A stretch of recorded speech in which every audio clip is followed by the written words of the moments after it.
தேசிய தலைவர் மாவீரர்களை உருவாக்கிய வேலுப்பிள்ளை பிரபாகரன்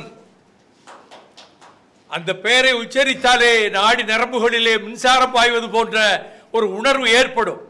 எந்த நாட்டினுடைய ஆதரவும் இல்லாமல் 7 வல்லரசுகளோடு தன்னந்தனியாக காட்டுக்குள்ளே இருந்து மோதிய அந்த வரலாறு உலக வரலாற்றிலே கிடையாது. அவருக்கு சமம் என்று சொல்லக்கூடிய அளவுக்கு கடந்த கால வரலாற்றிலே எத்தனையோ புரட்சி தலைவர்கள் தோன்றியிருக்கிறார்கள், விடுதலை வீரர்கள் தோன்றியிருக்கிறார்கள். அவர்கள் யாரும் பிரபாகரனுக்கு நிகர் கிடையாது. ஒரு அரண்யத்துக்குள்ளே இருந்து விமானப்படையையும் கடற்படையையும் தரைப்படையையும் உருவாக்க முடியும் என்று சொன்னார். எந்த நாட்டினுடைய ஆதரவும் கிடையாது. முத்துக்குமார் போன்ற வீர தியாகிகள் தங்கள் நெஞ்சிலே வைத்து போற்றினார்களே தவிர தமிழ்நாட்டிலும் அந்த இளைஞர்களுடைய உள்ளத்திலே அந்த உணர்வு வளர்ந்ததே தவிர தமிழகத்தை உள்ளடக்கிய இந்தியாதான் பச்சை துரோகம் செய்து அவர்கள் அழிவுக்கு அவர்கள் போரிலே தோற்பதற்கு காரணமாயிற்று. அதற்கு முன்பு பல போர்க்களங்களிலே புலிகள் வெற்றி பெற்றது மட்டுமல்ல, யானை இரவு போர்க்களம் அது மறக்க முடியாத ஒரு வரலாறு. மிக குறைந்த எண்ணிக்கை கொண்ட புலிகளை உடன் வைத்துக் கொண்டு 25,000 சிங்களவர்களை கொண்ட அந்த பெரும்படையை தோற்கடித்து யானை இரவிலே இருந்து விரட்டி அடித்து யானை இரவை அவர்கள் பாதையாக ஆக்கினார்கள் என்பது சாதாரண காரியம் அல்ல. இது வெளிநாடுகளிலே இருக்கக்கூடியவர்கள் இதை முழுமையாக அறிந்து கொண்டால் தமிழனுடைய மானமும் மரியாதையும் இன்னும் உச்சத்திலே போய் நிற்கும். போர் முடிந்து விடவில்லை, புதிய வடிவம் எடுத்திருக்கிறது, புதிய பரிமாணத்தை எடுத்திருக்கிறது. அந்த வகையில் தான் நான் நேசிக்கின்ற பாராட்டுகின்ற தமிழ்நாட்டினுடைய எதிர்காலத்தில் இவர்கள் ஒரு நம்பிக்கை நாயகனாக திகழ்வார் என்று நான் மனதார நினைக்கின்ற அருவீர் தம்பி திருமுருகன் காந்தி அவர்கள் அவருடைய எண்ண ஓட்டத்துக்கு ஏற்ற இளைஞர்களை சேர்த்து கொண்டு தன்னை விளம்பரப்படுத்தாமல் தன்னை முன்னிலைப்படுத்தாமல் அவர் மே 17 இயக்கத்தை 15 ஆண்டுகளுக்கு முன்னாலே 2009 இறுதி கட்டத்திலே தொடங்கி அது எத்தனையோ போராட்டங்களை சந்தித்து விட்டது. அவர் போன சிறைச்சாலைகளிலே அவர் உடல்நலம் பாதிக்கப்பட்டு அவர் உயிருக்கே ஆபத்து ஏற்படும் என்ற நிலையிலே புழல் சிறையிலே போய் நான் 2 முறை போய் பார்த்தேன். எத்தனையோ வழக்குகள், சிறைவாசங்கள். ஆனால் அவரோடு இருக்கக்கூடிய அத்தனை பேருமே தங்களை முன்னிலைப்படுத்திக் கொள்ளாமல் தங்கள் இயக்கத்தை முன்னிலைப்படுத்துகின்ற அந்த நிலை இருக்கிற காரணத்தினால் இந்த இயக்கத்துக்கு என்று ஒரு அடையாள கொடி வேண்டும். கேரியிங் த ஸ்டாண்டர்ட் என்று சொல்வதை போல ஒரு கொடி வேண்டும். அதற்கு மிகுந்த ஆலோசனை செய்து என்னென்ன வண்ணங்கள் இருக்க வேண்டும், என்ன வடிவமைப்பிலே இருக்க வேண்டும், இது தமிழ்நாட்டையும் தாண்டி இந்திய எல்லைகளையும் தாண்டி உலகெங்கும் இருக்கக்கூடிய தமிழர்களுடைய உள்ளத்திலே பதிய வேண்டும் என்ற நோக்கத்தோடு இந்த கொடியை அமைத்திருக்கிறார். அந்த நட்சத்திரனுடைய முனைகள் போய் தொட்டு நிற்கிற இடத்திலே வெளிநாடுகளுக்கும் இது செல்ல வேண்டும் என்று அதை ஏற்பாடு செய்து நம்முடைய மாவீரர் மாமேதை தேசிய தலைவருடைய அவர் தூக்கி பிடித்த புலிக்கொடியை நினைவூட்டுவதற்காக அந்த வேங்கை புலியை மையத்திலே வைத்து இந்த கொடியினுடைய ஒரு ஓரத்தில் அதை இந்த நட்சத்திரத்துக்குள்ளே பதித்து இந்த கொடியை இன்றைக்கு அறிமுகம் செய்து வைக்கக்கூடிய ஒரு நிகழ்ச்சிக்கு ஏராளமாக வந்திருக்கின்ற ஊடகவியலாளர்களே, செய்தியாளர்களே, எனக்கு இங்கே வந்தவுடன் மகிழ்ச்சி. அதுதான் பெரும் கூட்டத்தை திரட்டுகின்ற பழக்கம் அவருக்கு இல்லை. ஆனால் வந்திருக்கிறவர்களிலே பெரும்பாலோர் ஊடகவியலாளர்கள், பெரும்பாலோர் பத்திரிகையாளர்கள் என்கிற போது இந்த பத்திரிகையாளர்களும் ஊடகவியலாளர்களுடைய உள்ளத்திலும் இந்த உணர்வு இருப்பதனாலே இதை மக்கள் மன்றத்துக்கு எடுத்து செல்ல முடியும். வளரும் தலைமுறையினுடைய நெஞ்சங்களிலே கொண்டு போய் இதை பதிய வைக்க முடியும். இந்த கொடி சென்னையிலும் பறக்க வேண்டும், எல்லா நகரங்களிலும் பறக்க வேண்டும். அதை டெல்லி பட்டணத்திலும் போய் ஊன்றுகின்ற நாள் ஒரு நாள் வரத்தான் போகிறது. அந்த உணர்வோடு இந்த கொடியை இன்றைக்கு தமிழ் தேசிய பெருவிழா என்று நாளையும் நாளை மறுநாளும் சைதை தேரடியிலே வெற்றிகரமாக நடத்தப் போகிற தம்பி திருமுருகன் காந்தி அவர்களுக்கும் அவருடைய இயக்கத்திலே இருக்கக்கூடிய தோழர்களுக்கும் நான் என்னுடைய பாராட்டுக்களையும் வாழ்த்துக்களையும் தெரிவித்துக் கொள்ள கடமைப்பட்டிருக்கின்றேன். இந்த நிகழ்ச்சியில் விடுதலை சிறுத்தைகள் கட்சியினுடைய தலைவரும் தமிழ்நாட்டின் எதிர்காலத்திலே ஒரு நம்பிக்கை நட்சத்திரமாக திகழ்கின்றவருமான ஆருயிர் சகோதரர் தொல் திருமா அவர்கள், தமிழக வாழ்வுரிமை கட்சியினுடைய தலைவர், எதற்கும் அஞ்சாது களங்களுக்கு வருகின்ற என்னுடைய அருமை சகோதரர் வேல்முருகன்,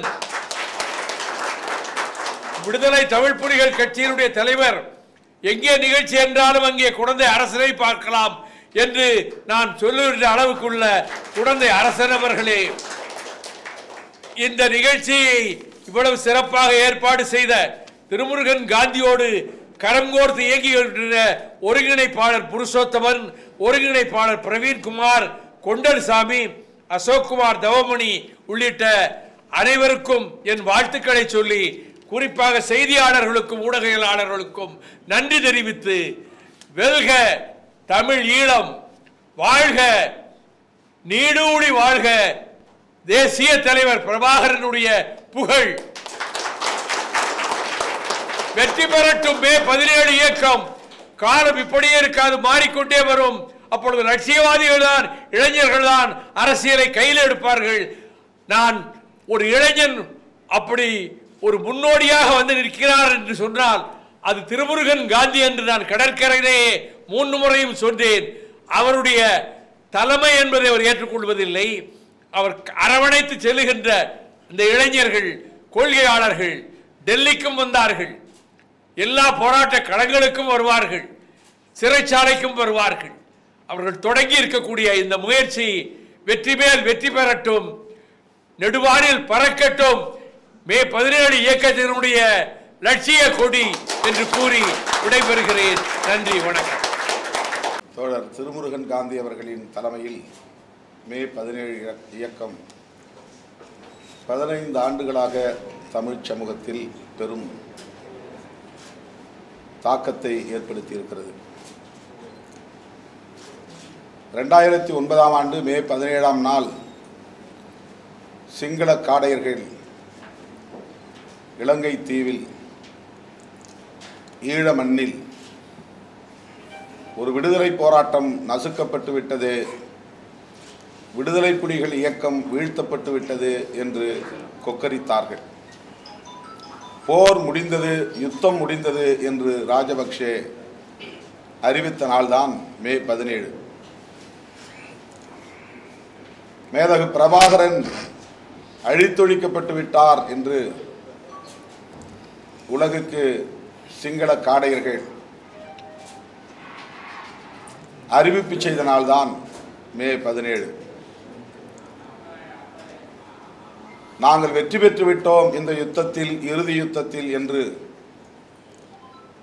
ராஜபக்ஷே மண்ணை தொட்டு வணங்கி தனது வெற்றி களிப்பை வெளிப்படுத்திய நாள்தான் மே 17. வீழ்த்தப்படவில்லை, நசுக்கப்படவில்லை, மீண்டு எழுகிறோம் என்று உலக அரங்கில் ஓங்கி உரத்து சொல்லக்கூடிய வகையில் திருமுருகன் காந்தி அவர்கள் அந்த நாளையே தமது இயக்க நாளாக, இயக்க பெயராக மே 17 இயக்கம் என்று ஒரு இயக்கத்தை தோற்றுவித்தார். மே 17ஓடு எல்லாம் முடிந்துவிட்டது என்று கருதி கொண்டிருக்கிற நமது கொள்கை பகைவர்கள், இனப்பகைவர்கள் அஞ்சக்கூடிய வகையில் தமிழினம் மீண்டெழ வேண்டும், விடுதலை போராட்டம் மீண்டும் வெடிக்க வேண்டும், ஈழம் கிட்டும் வரையில் இந்த போராட்டம் தொடர வேண்டும் என்ற உயரிய குறிக்கோளோடு திருமுருகன் காந்தி தொலைநோக்கு பார்வையோடு இந்த இயக்கத்தை தோற்றுவித்தார். 15 ஆண்டுகளில் பல்வேறு பரப்புகளில் எண்ணற்ற பல போராட்டங்களை கண்ட இயக்கம் மே 17. அந்த இயக்கத்திற்கு இன்றைக்கு ஒரு கொடியை உருவாக்கி ஈழ விடுதலை களத்தில் தம் வாழ்வை குடும்பத்தோடு முழுமையாக ஒப்படைத்துக் கொண்ட மாபெரும் போராளி அண்ணன் வைகோ அவர்களை கொண்டு இந்த கொடியை அறிமுகப்படுத்தி இருப்பது சால பொருத்தமானது. சிவப்பு, மஞ்சள் என்பது புலிகளின் கொடியில் உள்ள வண்ணங்கள். அந்த இரு வண்ணங்களும் இடம்பெறக்கூடிய அதே வேளையில் பெரியாரியத்தை குறிக்கும் கருப்பையும் அம்பேத்கரியத்தை குறிக்கிற வகையில் நீலத்தையும் மார்க்சியத்தையும் இணைக்கிற வகையில் சிவப்பையும் இதிலே பெருவாரியாக இணைத்து விடிவெள்ளி நட்சத்திரம்,